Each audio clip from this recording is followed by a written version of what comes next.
Hello. If you were looking for a scare tonight, you've come to the right place. I'll be narrating an hour's worth of creepy horror stories that I found off of Reddit. So without further ado, These are their stories.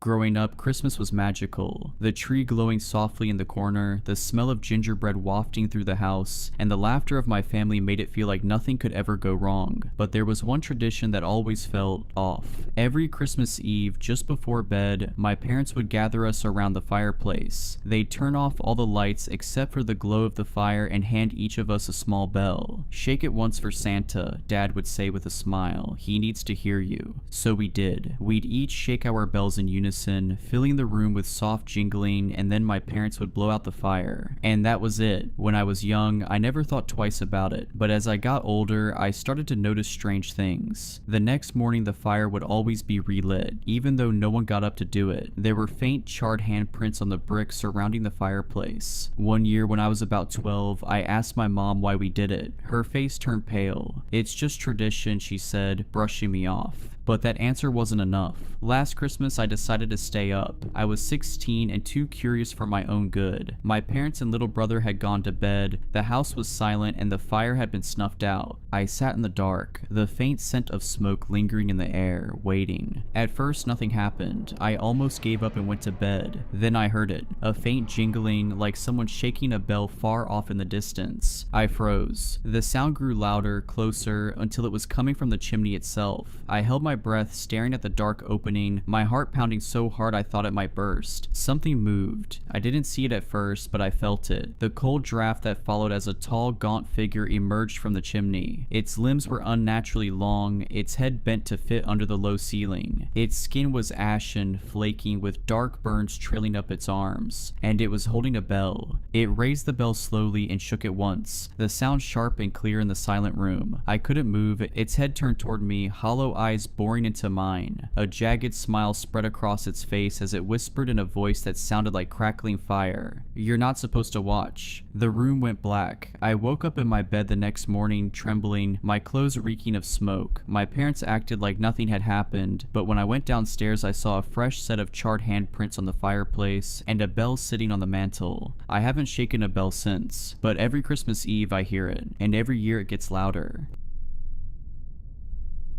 I'm a med student. I was just meant to observe, maybe assist. Nothing in our textbooks or training prepares you for this. I'm writing this from my locked bedroom as something he moves around my house like an animal, only quieter, more intentional, please. Someone tell me what to do. I don't know how long the door will hold. It started 3 weeks ago. I'd only just begun my first rotation, internal medicine. I was shadowing my supervising doctor at St. Thomas's. He was sharp, old school, always wore a bow tie and never seemed rattled. I looked up to him, still do. The man didn't blink during a code blue, but he'd always said, "It's the quiet ones you watch closely, not the screamers, the ones who smile when they shouldn't." I didn't get it at the time. My first solo case, just a basic consult, but my supervising doctor let me take the lead, was a man listed as patient 46B, mid-30s. Slight build, no emergency, no urgent flags, just unexplained bruising. He sat calmly in the consult room, no obvious injuries, pale, thin lips, brown hair that hung limp like it had given up, but his eyes, that was the first thing. They were gray, not blue-gray or hazel gray, just gray, unsettlingly blank like a fogged-over mirror. He spoke slowly, politely, his voice low and toneless. Said the bruises started appearing 3 months ago. Inner thighs, upper arms, spine, places you'd expect with abuse or a bleeding disorder. I examined him, and yes, there were bruises, but they were wrong. The edges weren't purple or yellowing like healing ones. They were pitch black with a red core, as if something inside was trying to get out. I remember asking if he was on any blood thinners. He said no. I asked about substance use, alcohol, anticoagulants. "Never touched a drop," he replied with a smile that felt like someone else's mouth wearing his face. I was unsettled, but I had to write something down, so I chalked it up as possible immune thrombocytopenia, gave him a mild corticosteroid prescription, and told him to return return in a week. We'll run more tests, I said. Probably nothing to worry about. I regret those words. When he returned a week later, things escalated. He looked thinner. Same dark clothes, same blank expression. But there were more bruises. His neck now around his jawline and several across his scalp like blotches of ink. He didn't sit this time. He stood in the corner of the consult room, facing the wall like he was in timeout. Lucas, I asked. That was the only name he'd given. You okay? I can hear them now, he whispered. In the walls. They want out, but they like you. I glanced at the mirror, wondering if this was some elaborate psych eval trick, but it was just me, alone, with him. He finally turned. His pupils were dilated, almost consuming the irises, and there was blood under his fingernails. I don't scratch, he said, as if reading my mind. They move around inside me. I'm not doing it. I referred him to our liaison psychiatrist. I also requested a follow-up with internal. Something didn't add up, physically or mentally. We'll get you seen again soon, I told him. Just hang in there, okay? He nodded. You should lock your doors more, especially after dark. You're warm. They'd like to wear you. The next day, I visited the psychiatrist's office to check in on the referral. The secretary looked up, confused at first, then her expression shifted, something quieter, tinged with sadness. He hasn't come in. You haven't heard?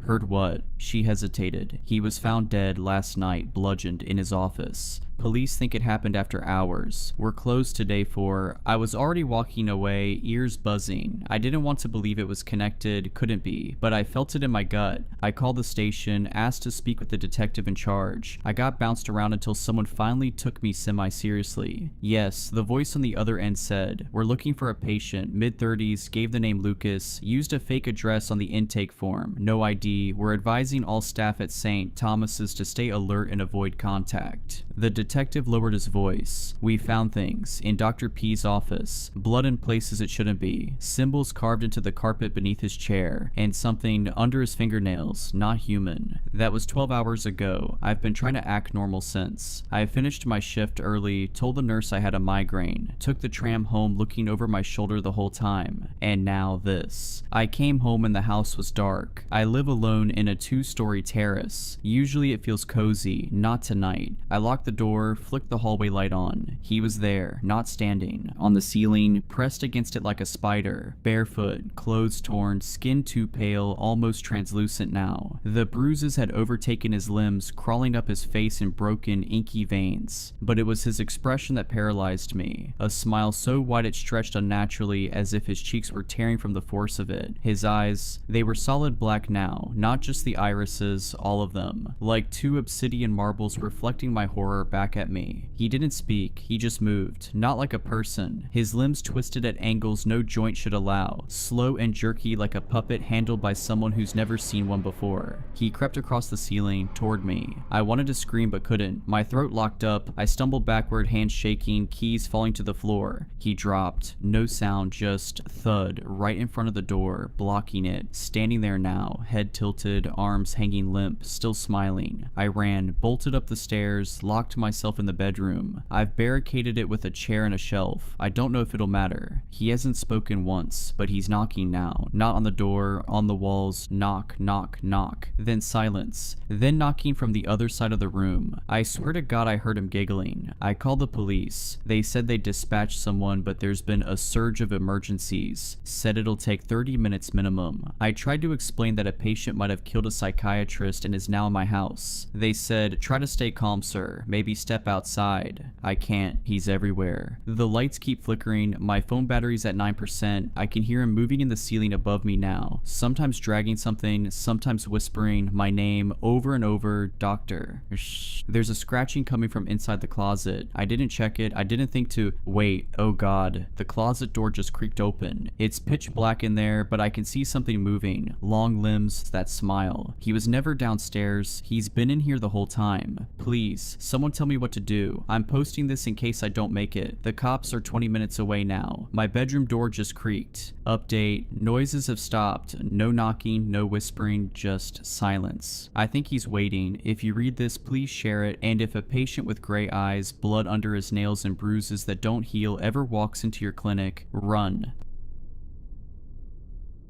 I never thought I'd be writing this, but I feel like I need to tell someone what's happened. Jake and I had been together for 3 years when we started talking about getting engaged. We both loved antiques, you know, items with history and stories embedded in them. Every weekend we'd hunt together through antique shops and estate sales, searching for all sorts of forgotten treasures. That's how we found the ring. The perfect ring. At least that's how it felt then. It sat in a locked case at Madame Eloise's shop downtown. A deep blue sapphire set in an intricate gold band with delicate filigree. Art Deco. Unique. Perfect. I knew it immediately. Jake, ever the romantic, insisted on buying it then and there. He shooed me from the store, promising to make it special. 2 weeks later, on a warm evening, he led me to our favorite park bench beneath the willow tree we always loved. He knelt, eyes bright with excitement, and presented a small velvet box. I knew what was inside before he even opened it, but when my eyes finally fell on the ring itself, my heart stuttered and I seemed to forget everything I knew. My mind went blank. "Where did you get this?" I asked, fingers hovering over the gold band. Jake grinned. "You know where?"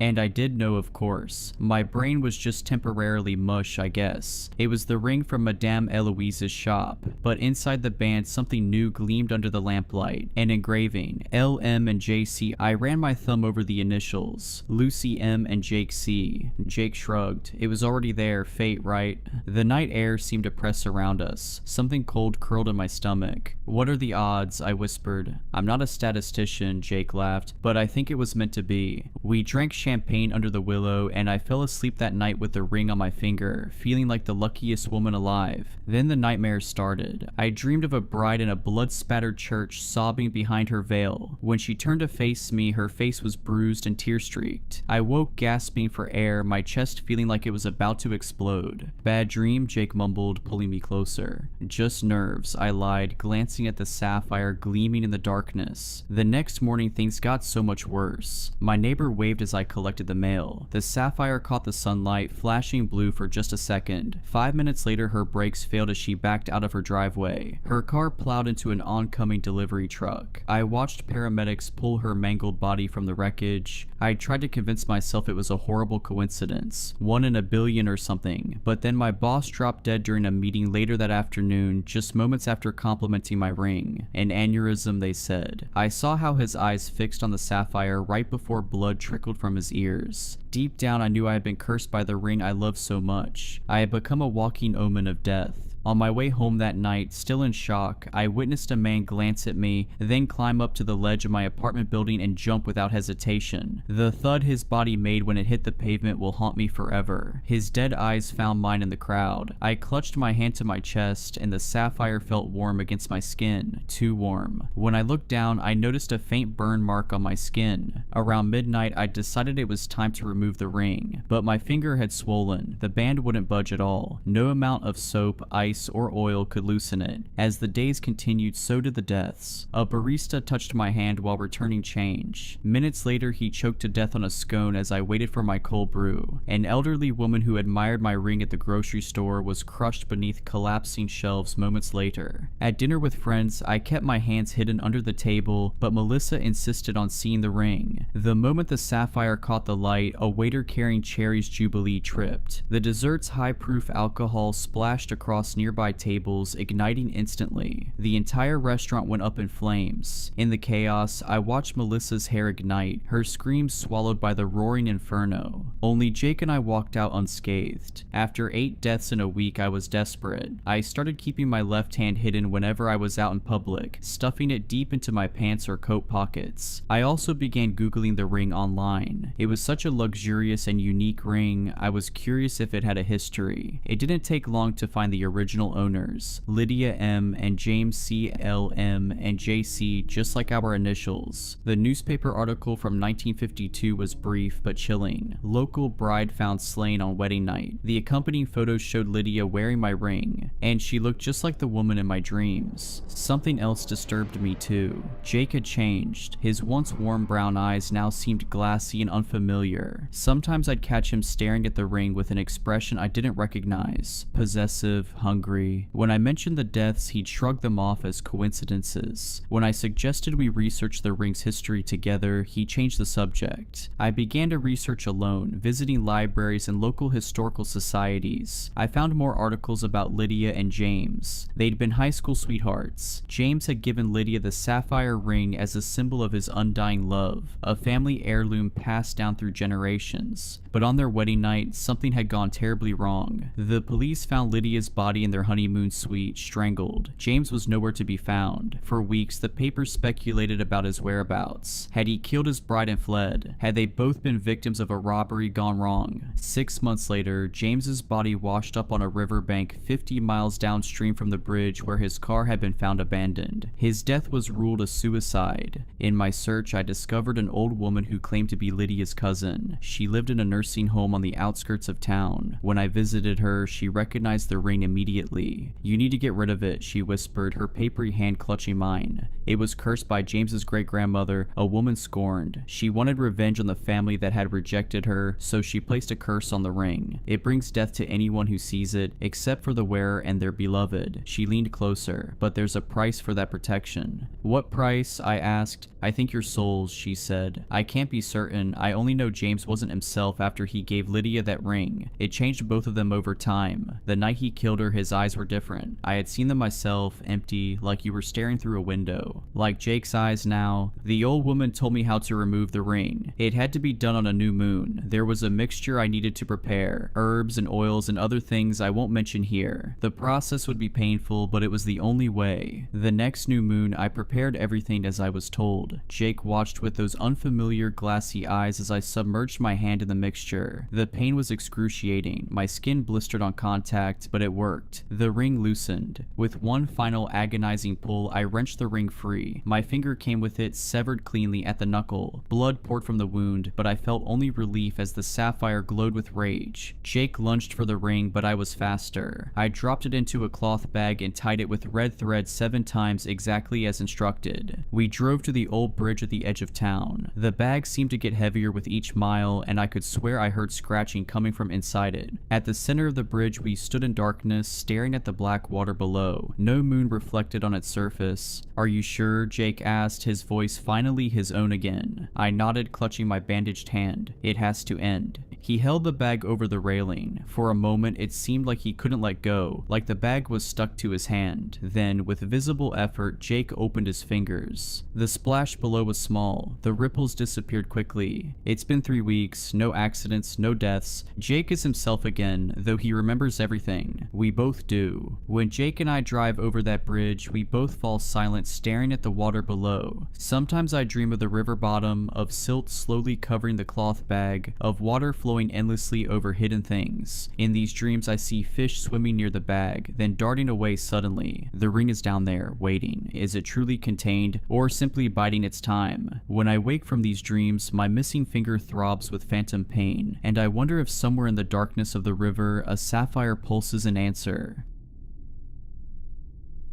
I'd like to start off with an apology. If I am correct, I may just have killed you and everyone you know. Hopefully that isn't the case, but if it is, sorry. I've been working as an immunologist for the past 17 years, and I'm quite well known for my work. Throughout my life, I've lost people I cared about to disease. My mother died from tuberculosis when I was 5. My best friend died of leukemia when I was 16, and my father has recently been diagnosed with stage 4 lung cancer. I've always viewed it as a malicious and evil thing that robs us of our family and friends. It's for this reason that I chose to study the immune system. It's truly a fascinating thing. Our bodies are somehow incredibly resilient and terribly delicate at the same time. My goal was to contribute to the eradication of disease. Well, I suppose the same can be said for all immunologists, but I worked with a fiery hatred for pestilence and sickness. I wanted, in a sense, to get revenge on the being I had made up in my head, this evil figure I had conjured up to personify disease. I was after after more than just one. I didn't want to be the man who ended cancer or AIDS. I wanted to rid humanity of the greatest threat it ever had. My goal was to end as many diseases as I possibly could with one strike. I'll keep my explanations as brief as I can. I know you didn't come here for a science lesson. The human immune system is incredibly complex and has a vast array of countermeasures it uses to kill off pathogens. However, this all relies on the first step of the process, recognition. In order for anything to happen, some immune cell needs to come into contact with the foreign body afflicting the host. This can be any number of cells: T cells, B cells, macrophages, dendritic cells, NK cells, the list goes on. Once this happens, receptors on these cells bind to specific surface proteins on the pathogen, which starts the next step of the process. The pathogen is engulfed and digested. Afterwards, the cell takes pieces of this now dead pathogen and brings it to other immune cells to activate more immune responses. After a long list of signaling pathways, the host produces antibodies which bind to the pathogens and flag them for destruction. Later, when one of the many killer cells encounters a pathogen marked by antibodies, it will be swiftly eliminated. This process can apply to all types of diseases: bacterial, viral, even cancers. So why can't we just synthetically make a bunch of antibodies and shoot them into sick people? Well, there are many reasons actually, but one of them is the issue of immune response recognition. When your immune system goes out to kill targeted cells, how does it know which cells are good and which are bad? The answer is a molecule called sialic acid. Your cells produce this on their surfaces so that even if an immune cell binds to them, it can recognize the sialic acid structures on the surface and move on from it. But some diseases, disgusting and vile as they are, have evolved to use this to their advantage. Some of the most dangerous diseases are able to coat themselves in sialic acid in order to evade immune detection. For example, influenza binds to sialic acid on respiratory cells to gain entry into your lungs. Some bacteria like Neisseria meningitidis actually steal sialic acid from their host to create a disguise. And one of the reasons cancer is so difficult to treat is that cancer cells overproduce sialic acid, effectively wearing a do not kill sign that prevents immune cells from recognizing them as threats. This allows all of them to go about their business, killing innocent people and spreading to others. To combat this, humans have developed a treatment, one mainly for cancer, using sialidase,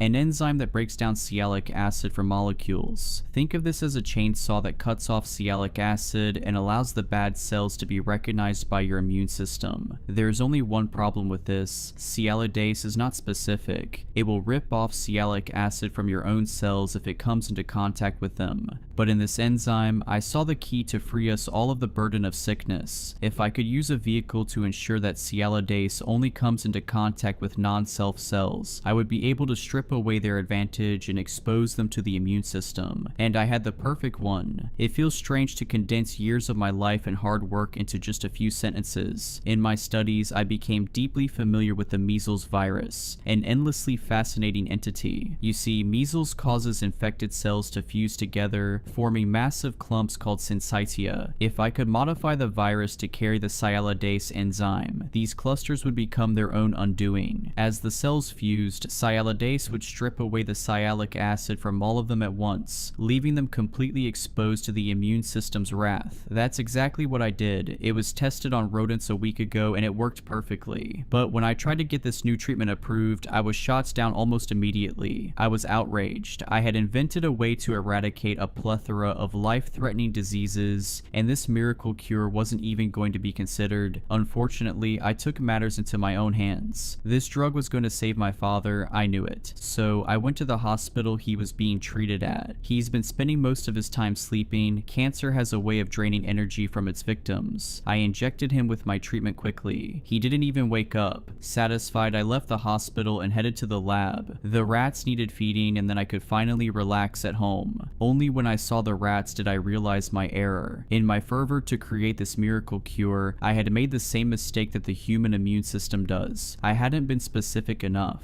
My goal was to make make the measles virus, with sialadase attached to it, bind to any foreign bodies and force them to clump together. This would then allow the enzyme to remove the sialic acid from all of the pathogens and allow them all to be recognized by the immune system. But sialadase isn't specific. It had shorn off the protein that causes the measles virus to bind. The result of this was a free-floating virus that could bind to any cell and shear off its sialic acid, making it a target for the host's immune system. The rats in their cages had partially liquefied, their bodies reduced to a putrid gelatinous slurry. Only a few fragments of bone and shredded tissue remained, barely recognizable as what had once been living creatures. A rancid mix of blood and dissolved flesh pooled at the bottom of the cages, the stench thick and suffocating. Without another thought, I rushed back to the hospital, back to my father's room, but it was too late. I'm not sure why, but it acted quickly, far more so than it had with the rats. My dad had woken from his sleep with agonizing screams. Blood ran from every orifice, his eyes, his nose, his ears and mouth. He reached out a semi-solid hand towards me. I could see the veins and muscles through his skin. As he reached out, his hand fell from his arm and splattered onto the floor by my feet. His now milky white eyes rolled into his skull as he fell back into bed, motionless. His torso caved in on itself, exposing his liquefied organs to the open air. His body was eating itself because of what I had done. Nurses and doctors rushed in and out of the room, but I knew they wouldn't be able to help. An older nurse grabbed my arm and led me outside, but I couldn't hear his words. My ears rung from what I had seen, what I had caused. I vomited in the flower bed. I didn't know what else to do, so I went home where I'm now drafting this up. There's one more detail about the measles virus that I didn't mention. It's highly contagious. In fact, in unvaccinated populations, it has a 100% infection rate. Not that a vaccine would help anymore. I've modified the virus to the point where a new vaccine would need to be developed, but judging by how fast it worked on my father, I don't think we have that kind of time. Every single one of the people who were in that hospital likely have it, me included. By tomorrow, hundreds of people will be infected. A week from now, thousands or more. But chances are I'll be dead by then. I truly hope I'm wrong, but if I'm not, I really am sorry.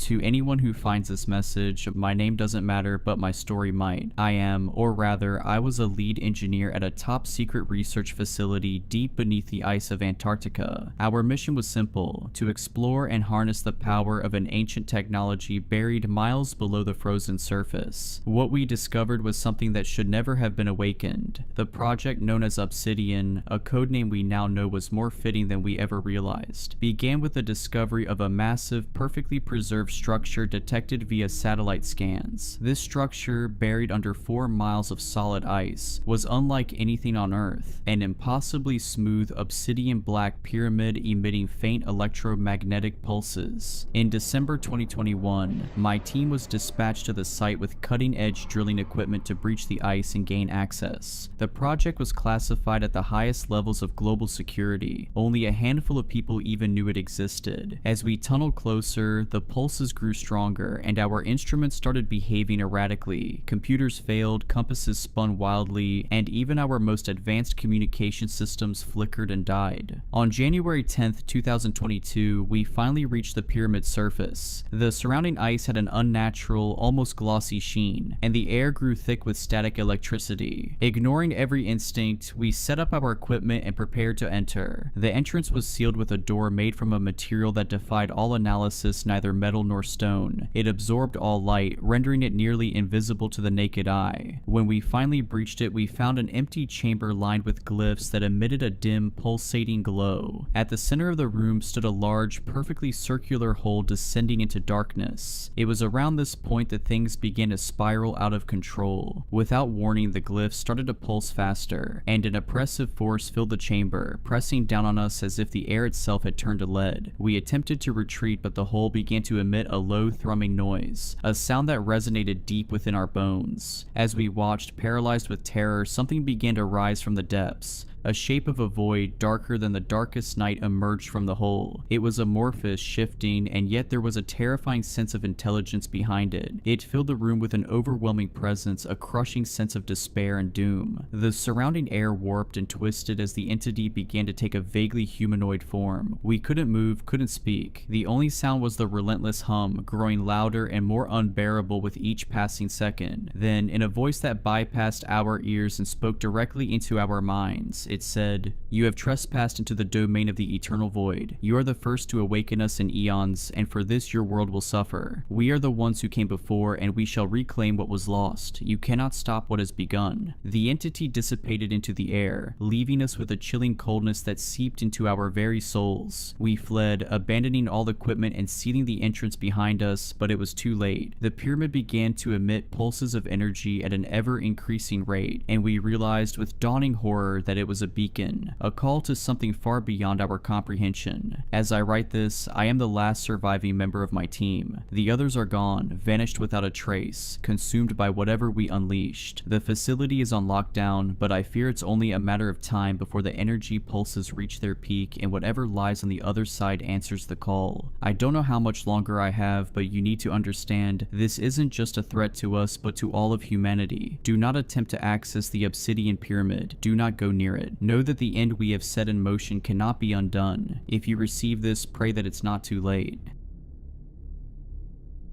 I barged through my front door and sprinted up the stairs. I made a run for the bedroom door before kicking it open. "I know he's in here. Where are you hiding him this time?" I screamed. My wife Susan was shocked to see me back from work and was sitting in bed reading a book. "I don't know what you are talking about, honey. I've been here all morning." I could tell from the red glow on my wife's cheeks and the beads of sweat rolling down her forehead she was doing more than reading a book. "I know that scumbag is here. I can still smell his stinking aftershave." I grabbed the blankets and ripped them off the bed. Susan tried her best to cover her naked body. "It's 2 in the afternoon. Why are you in bed naked?" Susan looked like a rabbit caught in a headlight. She stuttered as her brain tried to make up a plausible answer. I began tearing the room apart when suddenly I heard the sound of labored breathing coming from the closet. I felt a rage of red mist descend upon me before whipping open the closet doors. As I drove back to work, I couldn't get the image of Mason Bradley and his fat gut on top of my wife. Intrusive thoughts about my wife's infidelities permeated my mind as I drove my truck. At 37, my life wasn't where I expected it to be. My dreams of running my own company were as broken as the beat-up pickup truck I used to drive to work. My truck rumbled up to the gates of the steel mill. The security guard at the gate barely acknowledged my existence as the truck roared past him. As I turned into the car park, I noticed my boss Big Ed waiting for me. As I got out of my truck, Big Ed came scurrying over. For a man who ran a million-dollar company, he always looked as if he was out panhandling for his next meal. His slacks were 2 sizes too big and he wore the same t-shirt every day. "What are you doing tomorrow, Jack?" I hated how Big Ed spoke to me. He had a habit of spitting after every sentence and would sometimes spit directly at me. "I was going to surprise my wife tomorrow and take her somewhere nice." Big Ed hitched his slacks up onto his gut. "Listen here now, Jack. My car's been giving me some trouble and I need you to service her.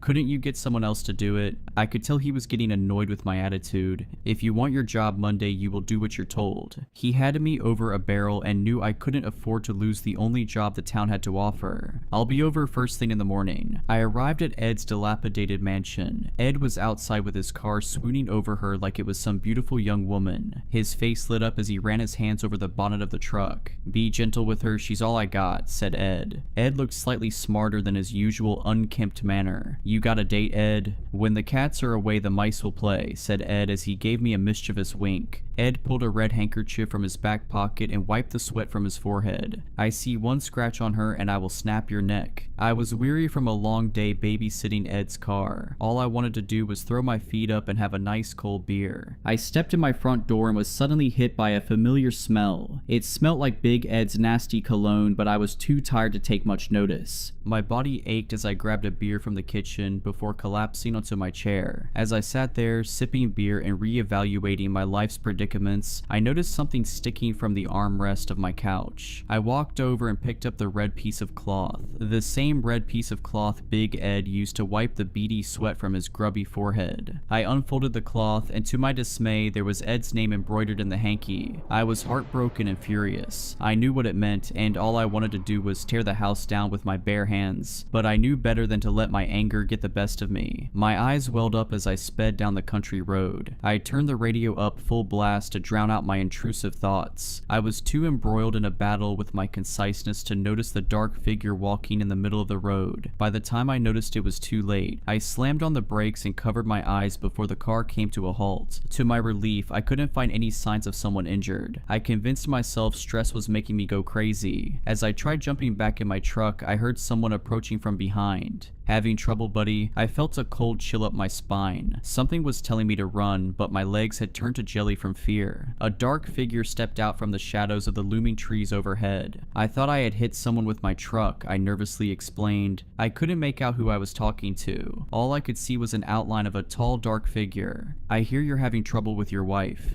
Do I know you? I nervously asked. Suddenly, the dark figure came into focus, revealing an old man. He took something from his pocket before handing it to me. I couldn't believe my eyes. It was Big Ed's red handkerchief. How did you... I began stuttering. What is it you desire? Asked the old man. Suddenly, a strange feeling swept over me. A feeling of intense euphoria crept up from my toes, flooding my brain. I wished every man who sleeps with my wife would get sick and die a slow, painful death. The words seemed to come out of my mouth as if someone else was saying. Suddenly, everything began to spin, and before I knew it, I was back in my truck. I reluctantly drove into work after spending a night in a dingy motel. All I wanted to do was punch Big Ed in his fat face, but with my marriage on the rocks, I knew I couldn't afford it. When I arrived, I was surprised to see Mason Bradley wasn't at his station. I didn't give it much thought until I saw Big Ed coming from the bathroom, looking like death warmed up. Hey Ed, you don't look so good. Ed stood there looking pale as a ghost, trying to keep the contents of his stomach from ejecting from his mouth. I think it was something I ate, he explained as I took a step back from him. Has this anything to do with Bradley being out? I asked. Yeah, he was too sick to make it in today. Must be a bug doing the rounds. Over the next few days, I watched Big Ed get weaker until there was no sign of him. I had gotten word that Mason Bradley had died, and from what I was told, Big Ed wasn't far behind. Since Big Ed wasn't in, we knocked off early. As I drove home, I stopped at the local gas station to pick up some beers. Phil, the owner, was at the counter looking like he was about to pass out. You alright, Phil? You're looking a bit pale there, buddy. Phil covered his mouth, trying his best not to puke all over the counter. I'm after picking up this bug that's going around. It couldn't be, I thought to myself as I suddenly remembered the strange encounter I had the other night, the one I was sure was just a strange dream. You look after yourself, Phil, and get yourself to a doctor. Will you give my love to that beautiful wife of yours and tell her I'll drop over her magazines once I feel better, said Phil before dashing for the bathroom. As I drove into my driveway, I noticed Mrs. Stevens standing outside her house looking distraught. What's wrong, Anne? I asked. It's Mike. They took him to the hospital. Who took him? Mr. Stevens was too distraught to get her words out. Men in hazmat suits. I felt the familiar feeling of despair rise from the pit of my stomach. Who else got sick? Bob, Tony from across the road, the guy who delivers the milk. They're dropping like flies.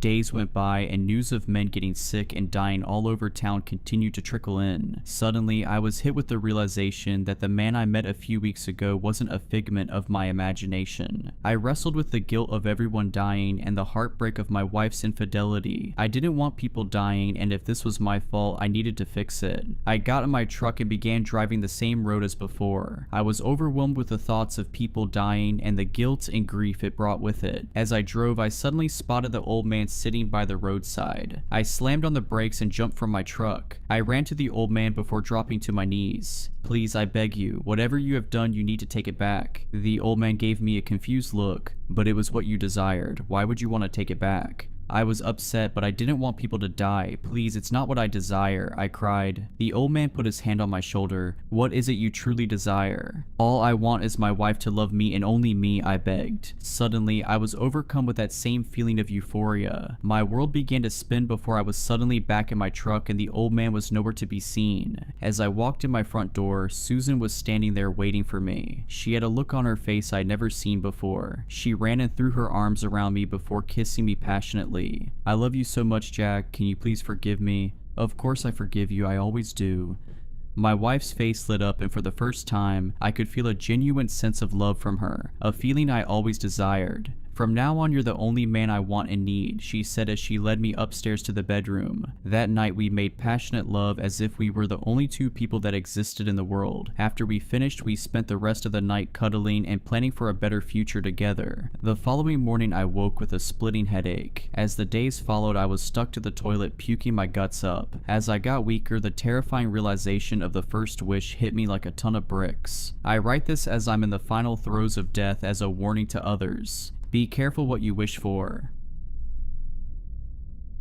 I've worked prison security my entire life. A few months ago, I got a promotion, great pay, full accommodations, and one simple assignment: monitor the facility's camera system. No questions asked. I was told the prison and its inhabitants were classified, even to me. The pay was too good, the on-site housing was free, and I had a family to support, so I didn't ask. Now alarms are blaring all around me, and I don't know what I just saw, but I can't keep it classified. I have reviewed the footage for the 5th time, my hands trembling as I paused it on the prison's head of security, Harris, and his panicked face. The alarms and flashing red lights of the control room filled the screen, disorienting even as a mere observer. Ah, crap, Harris's voice cracked through the audio feed. The camera zoomed in slightly on the screen he was staring at. The prison cell layout, a grid of green icons, had one glaring anomaly. A single cell on floor 4 in the far corner flashed an angry red. Unauthorized release blinked relentlessly in tandem with the deafening alarms. He grabbed the desk phone next to him with a speed that spoke to both his training and his fear. "All units to containment floor now." His voice boomed over the speakers. "We have a breach. Repeat, we have a breach in cell 4 corner. Code black. Code black." The words reverberated in my mind, the first in the facility's history. Harris didn't have time to dwell on the weight of it, and neither did I. I fast-forwarded the footage, watching guards scramble into action, weapons drawn, their postures rigid with tension. The control room camera shook slightly as Harris grabbed his rifle, slammed in a fresh magazine, and chambered a round. He was preparing to join them when gunfire erupted through the audio feed. I rewound and replayed that moment, trying to pinpoint the exact second the chaos began. The reinforced glass gave me a clear view of the containment wing as muzzle flashes illuminated the hallway below. I could see the flash of gunfire, but not the target. As fast as it began, it was over. Harris's movements faltered. His battle-hardened composure cracked as a low, guttural noise filtered through the intercom, something between a growl and a laugh. I shivered even behind my screen. Harris stepped out of the control room, entering the pitch-black hallway. The rotating red lights painted his shadow in a macabre dance across the walls. Guards rushed past him, forming a defensive line, their voices barely audible over the alarms. "With you, sir. What are your orders?" one shouted. I watched Harris take a breath, his hand tightening on his rifle. "Safety's off. Shoot to kill." His voice carried a forced confidence, but the trembling of his fingers told a different story. They moved forward deeper into the containment wing. I switched to another camera angle, tracking their progress. The cells lining the walls seemed to come alive with the sounds of screaming, laughing, and pounding as the other prisoners reacted to whatever had been unleashed. They rounded the corner and my breath hitched. The camera captured the massive steel-reinforced door to cell 4 corner, now twisted and dangling from a single hinge. A jagged gash split its surface, revealing the core beneath. One of the guards whispered, "What in the world could do that?" I'd asked myself the same question. Harris stepped forward, slipping on something. The camera zoomed in on the dark puddle beneath his boots. He crouched, touched it, then brought his fingers to his nose. Even without being there, I could almost smell the metallic tang of blood as Harris recoiled. He activated his flashlight, aiming it into the cell. The beam revealed carnage that made me pause the video, bile rising in my throat. Blood coated the walls, limbs and chunks of flesh strewn across the floor. The stench of iron seemed to seep through the screen. One of the guards let out a dry heave, but it was Harris's reaction that haunted me the most. He gagged, visibly shaken, his usual stoic demeanor cracking at the scene around him. The footage jumped as he spun, rifle aimed at a hand taking a weak grip on his ankle. One of his men lay on the floor, torso intact but legs gone, intestines strung along the floor behind him. The man's voice crackled through the audio. "Behind you."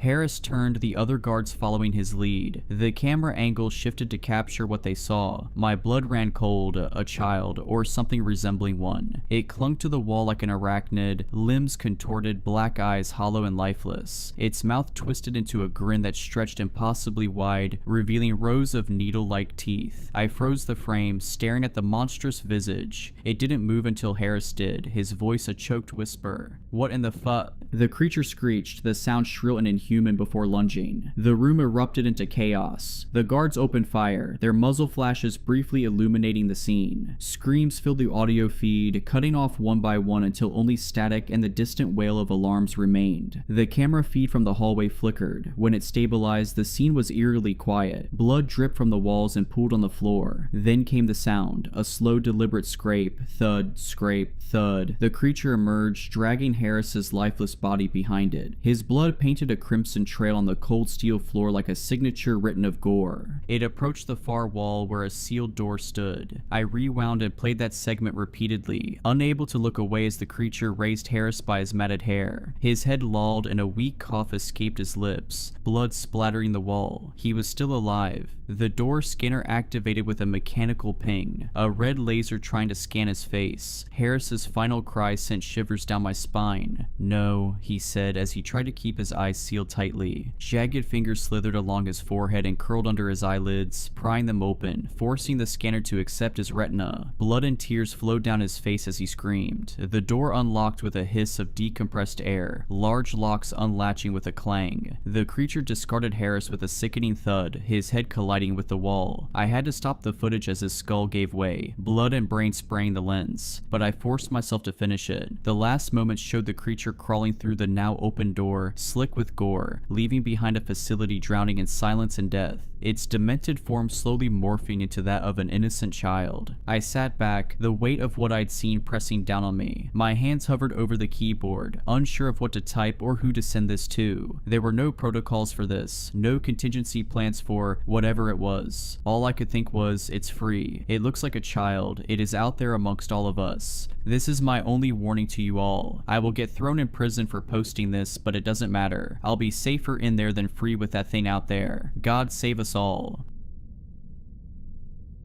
I don't know if I should be posting this, but screw it. It's been over 20 years, and no one ever believed me anyway. Maybe someone out there can explain what I saw that night. Back in 2003, I worked security at a government-funded research site. Not gonna say where, but let's just say it was out in the middle of nowhere, far enough that if something went wrong, no one would hear the screams. The facility was a fortress, barbed wire, keycard access everywhere, armed patrols at night. Most of the time it was boring. Scientists came in, scientists left, and we were just there to make sure nobody messed with their work. But there was one project that always gave me the creeps. They called it Project Chimera. Even the other guards didn't know much about it, just that it involved biological stuff and that the scientists working on it never looked well rested. It was a quiet night shift. I was doing my usual rounds, walking the perimeter of the high security labs. Then my radio crackled. Containment breach in Lab 3, non-human interference. I remember thinking, what the hell does that mean? It wasn't unauthorized personnel, it wasn't security risk, it was non-human. I ran toward Lab 3 and when I got there, I saw two scientists standing outside looking absolutely terrified. Through the glass observation window I saw it, a deer. A stupid deer was standing inside the secure laboratory, right in the middle of all their high-tech equipment, its hooves tapping against the floor. It looked wrong. Not sick, not injured, just wrong. Its movements were jerky, its breathing was too slow. Its eyes were milky white, and I swear to God, for a second, I thought it was looking directly at me. One of the scientists, Dr. Nakamura, I think, was practically hyperventilating. She kept muttering something like, "It's interacting with the Matrix. This wasn't supposed to happen." Then the lights flickered, and everything went to hell. There was this low humming noise, like a power station warming up, but deeper, more alive. The air felt thick, like walking through syrup. The deer just stood there, its body twitching slightly, and the machines around it started sparking. Then, for a split second, it wasn't a deer anymore. I don't know how to explain it. It was still there, but its shape was warping, like it was being pulled apart and put back together at the same time. I could see other things inside it, patterns, shapes that didn't belong in a living creature. The scientists were screaming at each other, trying to shut the system down. I grabbed my radio and yelled, "We have a serious problem in Lab 3. But the second I said that, the deer snapped its head toward me so fast I heard its neck crack. and then it was gone. No explosion, no dramatic escape, just gone, like someone had flicked a switch and erased it from reality. The humming stopped, the machines went dead, the air felt normal again. They shut down the lab immediately. The higher ups came in the next morning, cleared everything out, and told us not to ask questions. I overheard one of the researchers whispering that they found something left behind where the deer had been standing, a residue, some kind of organic material that didn't match anything they had on record, but no one ever explained what happened to the deer. They told us it was a security failure, that the deer had somehow wandered in through a ventilation shaft, which was bullcrap because I had walked that perimeter for months and there was no way a full-grown deer made it past all that security. A few weeks later, Project Chimera was shut down completely. The lab was sealed off and the lead researchers were reassigned or just disappeared. I put in my resignation not long after, but sometimes I still dream about that night, about the way the air felt wrong, about the deer's eyes, milky white, staring straight through me, and the way for just a second I swear it knew what I was thinking.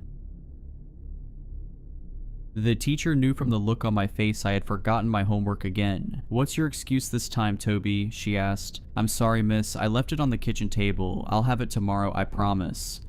She had heard it many times before. It was the same old song and dance, and no matter what I said, it didn't stop me from getting detention. When I got home, my mother was waiting for me. The school had already phoned her, and I knew by the look on her face I was in big trouble. This is the third time this month the school rang me. "I'm sorry, Mom. I did leave my homework at home. Miss Henchley's just out to get me. She sent me to my room after she told me I was grounded for the week. I hated being grounded because all I had was my sister Cindy to talk to. Mrs. Henchley gave me detention again. I hate her. I wish somebody would teach her a lesson," I explained to Cindy. Cindy looked at me with a big smile on her face. "I can ask my friend to help you. Millie is great and does everything I ask her to do." My sister was annoying, but I found it cute that she had an imaginary friend. Later, I was jolted from my sleep, and Cindy was sitting by the dressing table with her back turned to me. "Get back to bed, Cindy. It's late. If Mom finds you out of bed, I'll get in trouble." I hated sharing a room with my sister who slept on the top bunk. When my dad died, we had to move to a smaller house. My mom said it was temporary, but it's been 2 years now, and I am still stuck in a tiny room with her. When I woke the following morning, my sister was already downstairs. I walked over to the dresser and picked up a drawing my sister must have drawn. My sister's drawings were usually cute. She likes unicorns and fairies, but this one was disturbing. It depicted a woman lying on the floor next to a busted up car, and she had red stuff coming from her head. I arrived at school that day to find Miss Henchley wasn't behind her desk. Instead, we had a substitute teacher who told us she was filling in after Miss Henchley was involved in a terrible car accident. It was then I remembered the picture Cindy had drawn. It was just a coincidence, I was sure of it, but I couldn't help feeling guilty. Either way, I wished this on her. The only upside to Miss Henley's accident was not having to do detention and go home. On the way home, I bumped into Damian Morsley. He was on my case all year, and every time he saw me, he gave me a beating, and this time was no different. When I got home all bloody and bruised, I went straight to my room. I didn't want my mother to make a big deal about it. I didn't want to give Damian more reason to hate me. "What happened to you?" my sister asked as she stepped into the room. "Nothing happened to me," I said as I scolded my sister for asking too many questions. "Was it that mean kid Damian again?" she asked in a concerned tone. "Yes, but you can't say anything to Mom. She will go ballistic." My sister looked at me again with that mischievous smile. "Don't worry, Millie will fix him." The next morning, I woke to find another drawing left on the dresser. This picture was even more disturbing than the last. It showed a kid lying on the floor with what appeared to be a knife sticking from his stomach and a man standing over him. For the first time, I was hoping Damian was in class, but there was no sign of him. As the day went on, rumors started spreading that Damian's father was arrested for doing something terrible to him. On the way home, I decided to take a detour past his house. I was shocked to find his house surrounded by police tape and people in white suits in the garden. A kid on a bike was standing across from the house, and when I asked him what happened, he confirmed my biggest fear, that Damian was murdered by his father. It couldn't be. I refused to believe it, but it happening twice was too much of a coincidence. I ran home and called Cindy up to the bedroom. "Cindy, you need to stop this imaginary friend business. I don't know how you're doing it, but people are getting hurt," I shouted. I could see the tears well up in her eyes. "But Millie's real, she is not imaginary. You wait and see," she said as she broke down crying before running out of the room. That night, I fell asleep feeling guilty about shouting at my sister. I tossed and turned from a restless sleep before I was jolted awake. My sister was sitting at the dresser again, so I shouted at her to get back into bed, but she ignored me and kept on drawing. "Who are you talking to?" said a voice from above me. Startled, I turned to see my sister still in her bed, but when I turned back, the girl at the dressing table was gone. I walk over to the dresser only to find another drawing. I picked it up and a feeling of dread crept up my spine as I looked at the drawing. It was a picture of someone impaled on spikes with blood pouring from them at the bottom of a canyon. I feel the blood drain from my body. Tomorrow is our annual school trip to the Grand Canyon.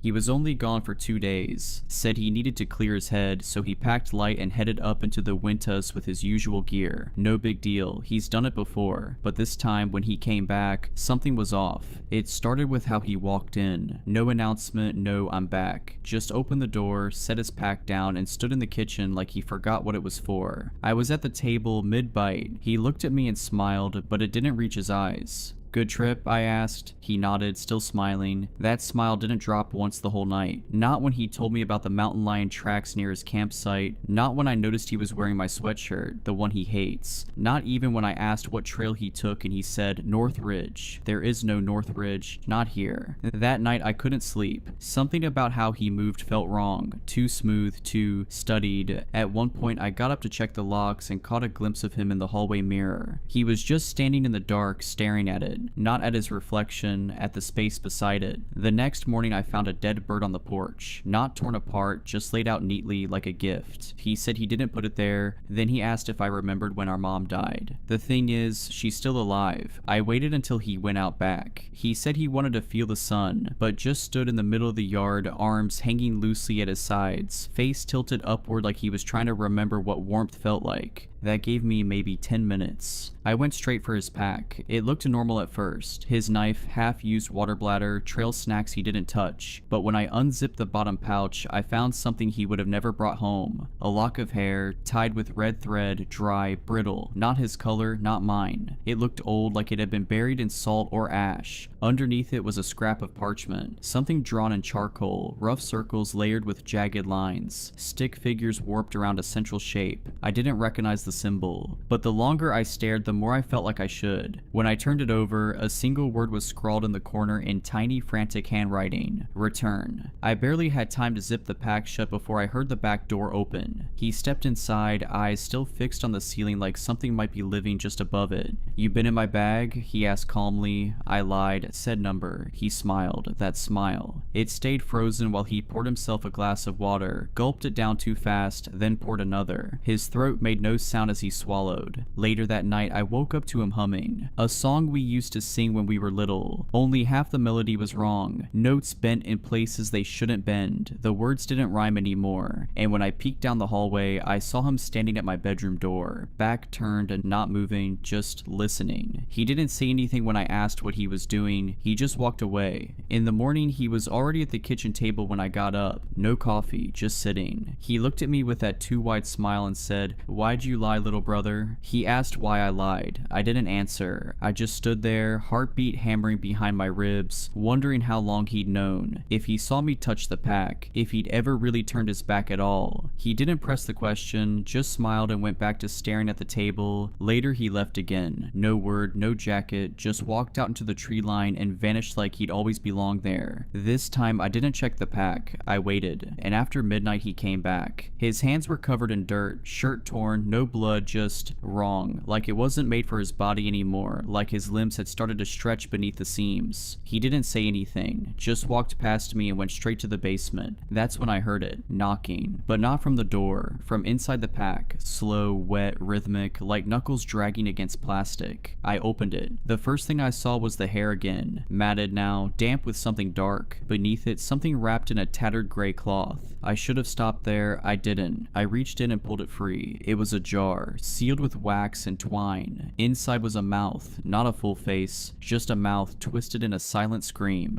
Gums torn back, lips stitched closed with animal sinew. But it was breathing. The glass fogged up every few seconds. It was trying to speak. Then I realized something. It looked like mine. I dropped it. The jar didn't break. It just rolled to the edge of the floor and sat there, vibrating softly. Then from the basement his voice called up. Except it wasn't really his, it was mine. Low, hollow, though, almost like he was trying it on for the first time. "Why'd you go through my things, little brother?" I didn't answer. I was too busy watching the jar. It was smiling now. In October 1978, Philadelphia police responded to a dead body call at an abandoned theater. They arrived on scene to discover most of a corpse of a young woman on the stage. Her hands and feet were bound. At some point post-mortem, the perpetrator had decapitated the victim and stitched the head of a bald man onto her neck. Heavy stage makeup had been applied to the man's face. His mouth was sewed shut. When one of the responding officers knelt down to inspect these sutures, the corpse's eyes opened. The body shuddered to life, stretching until the bindings broke. The amalgam rose unsteadily to its feet, dipped into a formal bow, and began to move. The braver of the two officers grabbed the corpse, believing it to be a hoax of some kind. He grabbed it by the throat with such force that he tore the sutures attaching the man's head to the woman's neck. Now only partially attached, the head flopped to the side. The officer recoiled, and the corpse continued to move as though nothing had happened. At this point, someone yelled, "Stop it, you're interrupting him." The speaker was a young girl of approximately 10 years old, sitting at the highest point in the auditorium, a crumbling balcony with no visible point of egress. The corpse paid her no attention and began whirling feverishly around the stage. The head was still only partially detached, but the corpse seemed unaware. Per their later testimony, the police officers slowly realized they were watching a one-man reenactment of a murder. As the gruesome performance carried on, the little girl in the corner began to cry with steadily increasing emotion. Her weeping finally culminated in a wail when the corpse mimed sawing his own head off. He pulled his head off, sutures snapping loudly as they parted through the flesh, then tucked it under his arm and ran backstage and out of sight. Despite the distance between the theater and AHH Nascu, the Harlequin, by all accounts secure in his cell inside the facility, expressed knowledge of this incident. He provided staff with the address of the theater and told them, "My son is performing there tonight, not one of his best unfortunately, but I'll tell him you're coming if you like." Personnel were immediately dispatched to the theater. By the time personnel arrived, 2 days had passed. They obtained the relevant police reports. Among other things, they learned that officers fled the scene without recovering the young girl since she was unreachable on the crumbling balcony. Although the officers returned with reinforcements, the dancing corpse was nowhere to be found. Neither was the child. But when agency personnel entered the theater during their investigation, both the girl and the dancing corpse were back inside. Personnel quickly realized they had arrived toward the end of the performance. The child was sobbing so loudly that she inadvertently masked the sounds of their entry. They concealed themselves accordingly, taking refuge in a small alcove near the back of the auditorium, and watched as the corpse, which in keeping with the police reports was a woman's body with a man's head sewn on, continued to dance. Shortly after their arrival, the corpse completed its performance and retreated backstage. Approximately 2 minutes later, a man with a face identical to that of the head sewn onto the woman's corpse returned on stage, visibly weeping. In his arms was the woman's corpse, now headless. Chest heaving silently, he gave a deep bow. As agents watched, the crying child bolted on stage and hugged the man, at which point the agents made themselves known. The man vanished backstage. When agents attempted to follow, the child interfered. By the time she was restrained, the man was nowhere to be found. Resigned, they returned to interrogate the girl, who was still standing on stage. She refused to provide her name, but was willing to answer other questions. When asked what the corpse had been doing, the girl answered, "He's showing me what Randall did." When asked if the entity was Randall, she shook her head. When asked who the man was, she said, "Pantomime. He taught me how to act." Finally, when asked why Pantomime would show her such a terrible thing, she said, "Because he's sorry." She refused to provide any additional information. When the agents attempted to take her into custody, Pantomime reappeared and attacked them with catastrophic results, allowing her to escape. Once she was no longer on site, Pantomime transformed. He became docile and even expressed regret in a non-verbal manner for the injuries he inflicted on the agents. He then waited obediently for additional personnel to arrive and came into agency custody without further incident. When asked why, he wrote a simple answer: "Because my father can't get me if I go with you." Investigation post-arrest showed that Pantomime's stomach contained partially digested bone matter and meat from a human victim. When agency personnel removed his mouth sutures, researchers, they discovered that his tongue was missing. Experimentation shows that Pantomime is able to remove and reattach his head and limbs at will. He is able to attach his head and limbs onto dead bodies. Pantomime maintains control over any limb attached to another individual. For example, if his head is attached to someone else, he has complete control over that body until decomposition compromises the structures. Additionally, Pantomime has the ability to project mental images and fantasies into reality for limited amounts of time. He can only do this after consuming human brain tissue. Pantomime's most frequently projected scenes consist of himself and a young woman. Nothing of note ever happens in these scenes. Pantomime's tongue has been observed to reappear and disappear in apparently random fashion. It should be noted that on November 26, 2024, Pantomime's tongue reappeared and he asked to speak to Commander R. Wingeride. Pantomime disclosed largely non-specific knowledge of a plot between the Harlequin and unknown agency personnel. This disclosure, combined with the return of Pantomime's ability to speak, prompted administration to schedule an interview with the agency's specialized interviewer with the goal of obtaining additional details about this plot. It should be noted that Pantomime rarely speaks. Nevertheless, he can write and does so extensively with little prompting. The caveats with Pantomime's writing are as follows. His writings take the form of stage plays, complete with character dialogue and stage directions. Every one of Pantomime's works is titled All the World's a Stage. The Harlequin is a recurring figure in Pantomime's plays. The relationship between Pantomime and the Harlequin is not understood. Pantomime consistently refuses to elaborate. The Harlequin describes their relationship thus: "My son sang most beautifully in my city bright." Pantomime's many plays are primarily a variation on a theme. They follow the life of Pantomime as he forms a friendship with a young woman named Sarita. The plays are always told through Sarita's perspective. Sarita is a poverty-stricken woman who is bullied mercilessly both at home and at work. Sarita's childhood dream is to be an actress, although she knows it will never happen due to her unattractiveness and her lack of talent. But the dream doesn't die. As stated in one of the most notable lines of the play, this dream burns on in defiance of reality. One day, Sarita finds an abandoned theater. She begins to spend her free time there, twirling around on stage and acting out scenes in private, far from critical eyes. But unbeknownst to her, Pantomime lives in the theater and he loves to watch her. One day she catches him spying on her. Rather than running away, she chases him through the theater until she corners him backstage. They form a friendship. Sarita and Pantomime spend their afternoons acting together. Something strange happens when they're on stage. Sarita changes, becoming more beautiful, and the scenes they act out start to become real. She describes it as an enchantment, a real-life fantasy world that evaporates at the curtain call. What Sarita doesn't know is that Pantomime lives in the theater because it is used as a dumping ground by a killer. The stream of bodies provides Pantomime with a steady supply of human bones and human brains through which he derives the energy required to briefly project his and Sarita's scenes into reality. One day, Sarita's friend Debbie disappears. Sarita goes to Pantomime's theater, bursting inside just in time to see Pantomime biting into Debbie's head. Sarita believes Pantomime is the killer and runs away, never to return. After her departure, Pantomime cries silently until the Harlequin appears. Note: alone of the characters in Pantomime's plays, the Harlequin speaks in iambic pentameter. In his writings, Pantomime's iambic pentameter is flawless. The Harlequin also speaks in iambic pentameter in the interview transcribed below. However, the interviewer noted multiple flaws in either meter or stressed syllables in the Harlequin's iambic pentameter as verbally related by Pantomime. Whether this is relevant is not known. The Harlequin asks, "Remember how you sang so beautifully for gods and monsters in my bright city?" Pantomime only weeps. The Harlequin tells Pantomime that he'll take him back to the city bright if he doesn't find Sarita and consume her head. He retreats backstage, leaving Pantomime to weep until curtain. The agency notes that Pantomime exhibited significant psychological distress when he learned that the Harlequin is also incarcerated at the Pantheon. Interview subject: Pantomime. Classification string: non-cooperative / indestructible / agnosto / constant / substantial / hemitheos. Interviewer: Raquel B. Date: November 28, 2024. She was an ugly girl, but so what? I wanted to give her the world. Only I didn't have the world. I only had what I had, which was less than nothing. I knew from the second I saw her that she was perfect for me. I've never told anyone this before because I hate the way it sounds, but from the very start I wanted to make all her dreams come true. true. I wanted to be her dream come true. It was a scary feeling, real scary, especially because strictly speaking she was way too young for me. But that wasn't scariest, not even close.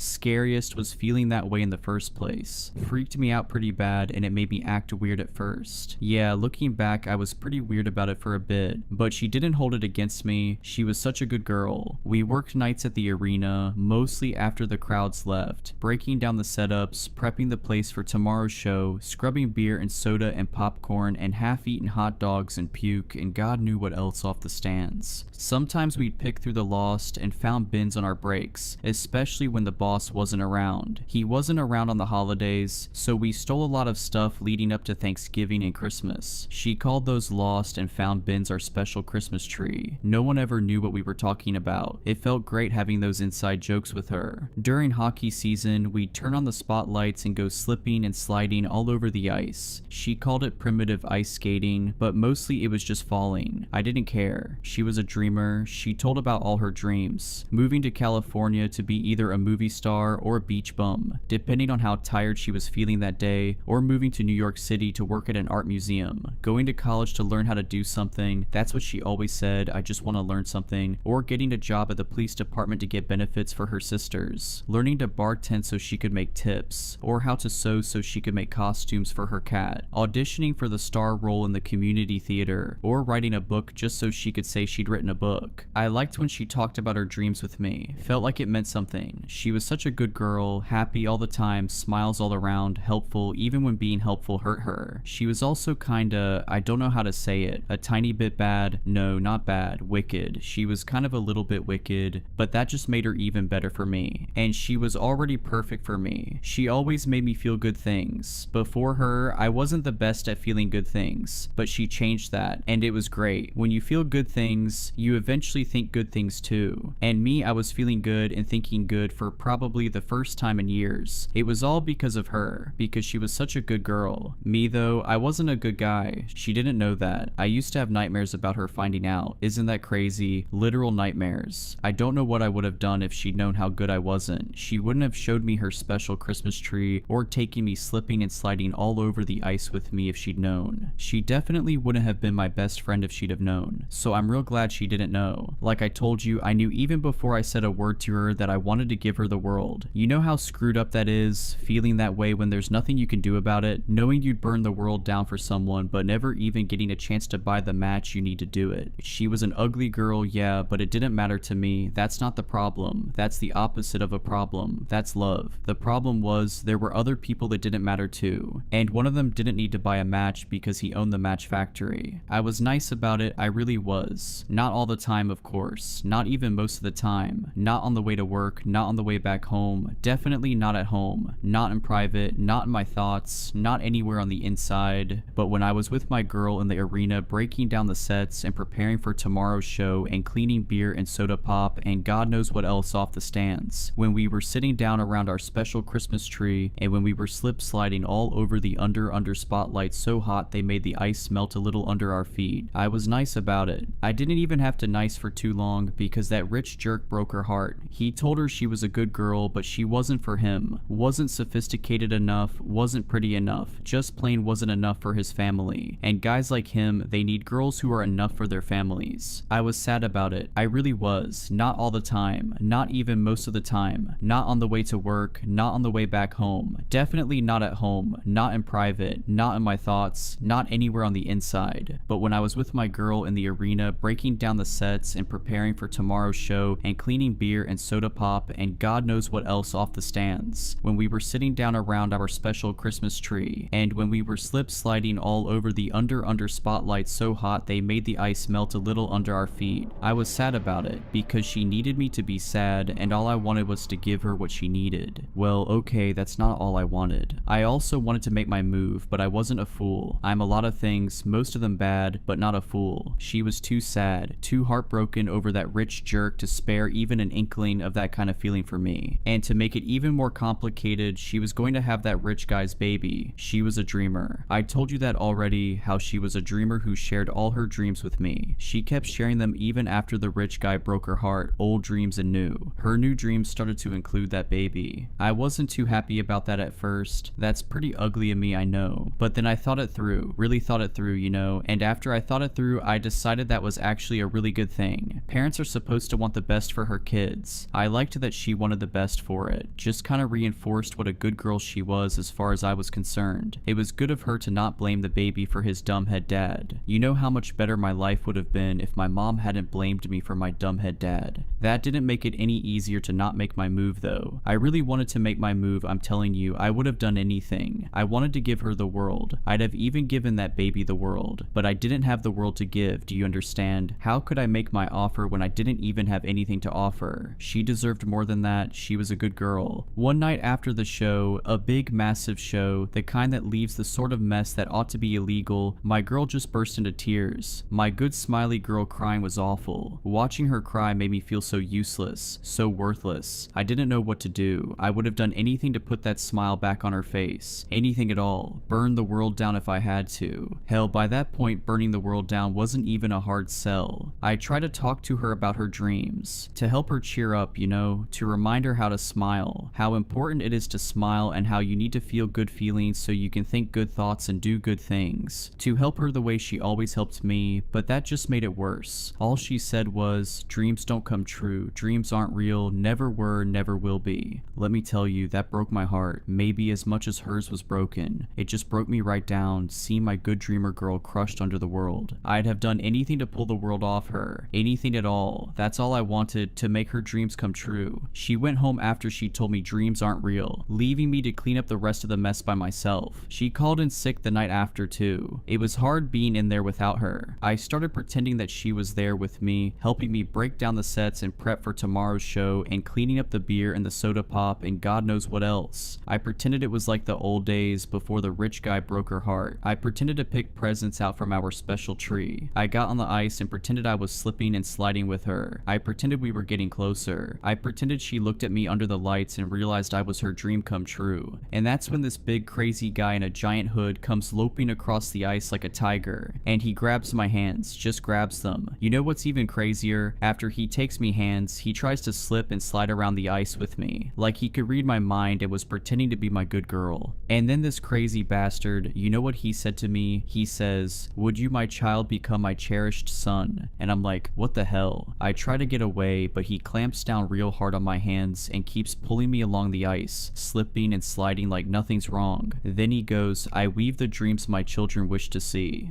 I don't know what's wrong with you, but I think you need to stop talking and get going before I call the cops. If I should leave, then all your dreams will die. What? I hold the key to make your dreams come true. I pulled my hands out and tried to back away, but I only slipped and fell. No more sliding for me. As I lay there, rubbing my head as stars go rocketing across my vision, this jerk kneels down beside me and he says, "I find your troubles quite a joy to see." What? Your troubles bring me joy. They entertain, and life devoid of mirth is but a strain. The longer he talked, the easier it was to understand him. Does that make sense? Like he was saying crazy old English stuff and I didn't really get it, but at the same time I was figuring out the meaning under the words. And when he said that about life being a strain, I knew he was really saying that he thought me and all my problems were entertaining. Like this bastard thought I was funny for being sad about my girl. He was laughing at me, and for what? Wanting to give someone the world? Screw that. That's what I told him too. Screw you. Your troubles bring a smile upon my face, for in your misery joy I find, and grace. I long to help your dreams come forth anew. With every laugh I'll strive to make them true. He was making fun of me even harder then, because what he was saying was my troubles with my girl were so entertaining to him that he wanted to help me, in exchange for all the entertainment I provided with my sadness, with my pain, my actual legitimate pain. He was saying he was going to make make all my dreams come true. Crazy, right? Crazy enough that I'd already had enough.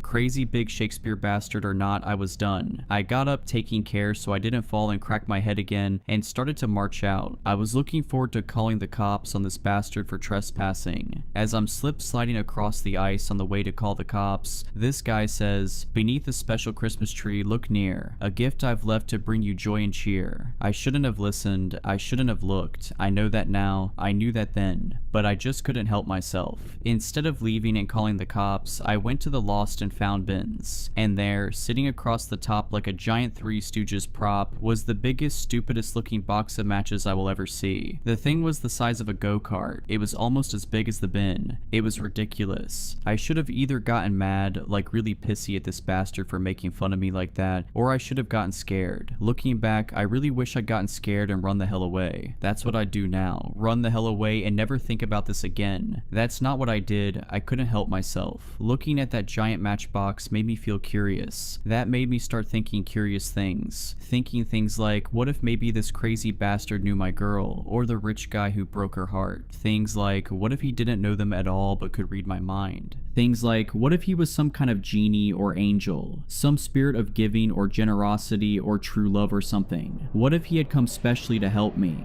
Things like, what if this crazy bastard wasn't crazy at all? What if he was magic? I always wanted to believe in magic. Guess you could say I used to dream of it. Are you telling me to burn the world down for her? I asked. You need not set the entire world ablaze, but rather only this one single stage. It took me a minute to figure out what he was really saying. You want me to burn the arena down? Why would I do that?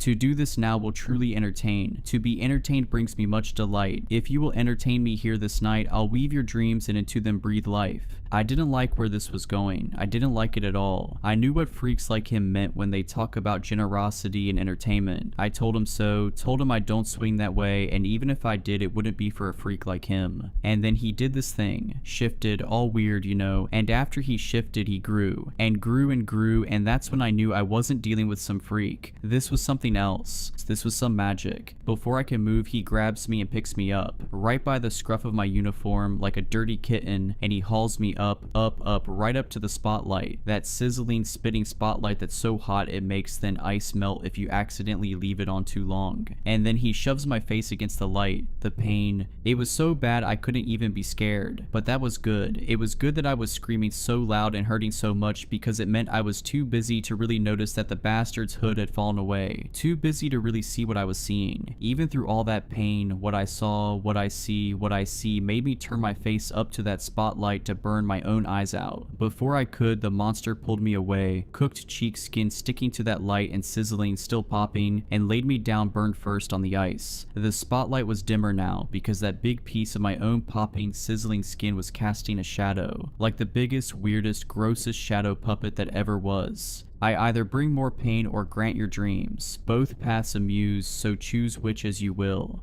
I knew what he's saying, that he could either burn me again or make my dreams come true. It was up to me, and he didn't care which choice I made because it would be entertaining either way. But I couldn't answer. That's because I was still seeing what was under his hood. He didn't like that I couldn't answer. You'll burn this arena or I shall burn you. Set fire first and your dreams will come true. That kind of broke me out of my spell, and I couldn't believe it. I just couldn't believe it. How insane was this? This thing walked right out of a nightmare, out of a dream. I was delirious, I admit it. Wouldn't you be? You would if you'd looked under his hood and seen what I saw. And I guess because I was delirious, I started thinking. I thought of nightmares. Nightmares made me think of dreams. Thinking of dreams made me think of my girl. How all I wanted was to give her the world. How I'd burn the world down for her if she asked. How maybe, I'd just been given something. Not a match, a flamethrower. If I burn it down, I said, if I burn this place down for you, you'll make my dreams come true. He smiled. I couldn't see his face under the hood, but I could see his teeth shining weird in that shadowy spotlight. Can I check my dreams with you first? Make sure they don't break any wishing rules or something? The smile got bigger. I'd never seen a smile like that, but I see it all the time now. Every minute, every day. I think I'm going to see it forever, and that makes me wish I could die. but I didn't want to die then. I thought about things for a minute. I thought really hard. I needed to be careful to make sure I was getting what I wanted, what I needed, what she needed. I want to be able to make all her dreams come true. Can you make that happen? Entertainment's essence, dreams that come to life. Your dearest wish I vow to make true. It's crazy, I guess, but that was enough for me. Maybe because my face was still burning. Maybe because standing under my own cheek-skin shadow puppet was making my stomach queasy. Maybe because I was still shell-shocked from what I saw under his hood. Or maybe just because I was sick and tired of being willing to give my girl the world but having no way to do it. Whatever it was enough, and I burned the arena down. Before the fire got too hot and bright, I saw the flames reflecting off that bastard's teeth, and in his eyes too. Under the hood, sparkling in his eyes like rotting galaxies. I know about that, you know. I've seen rotting galaxies. He showed them to me later on, after it burned down, after the firemen came, after I watched them try and fail to quench the flames with that bastard clinging on. I closed my eyes and, well, I guess I tried to manifest, to make dreams come true. I didn't know what to expect exactly, but after all that, I definitely expected something, and I got nothing. That made me mad. I don't think I've ever been madder, not even when that rich guy started going out with my girl, and I told him so too. But all he said was, I paved the path for you to make her dreams come true. Let me tell you, I did not like what I was hearing in his voice. I did not like what I heard at all. But paths are not the goal, they guide us forth. Shall we now tread the path I paved this night? What are you saying? I gave to you this gift of potent skill, yet skill alone will not her dreams fulfill. To wield this power one must learn and strive. I'll guide your path that mastery may thrive. Come to my city bright where you will learn. Come to my city bright where power flows and every dream takes flight.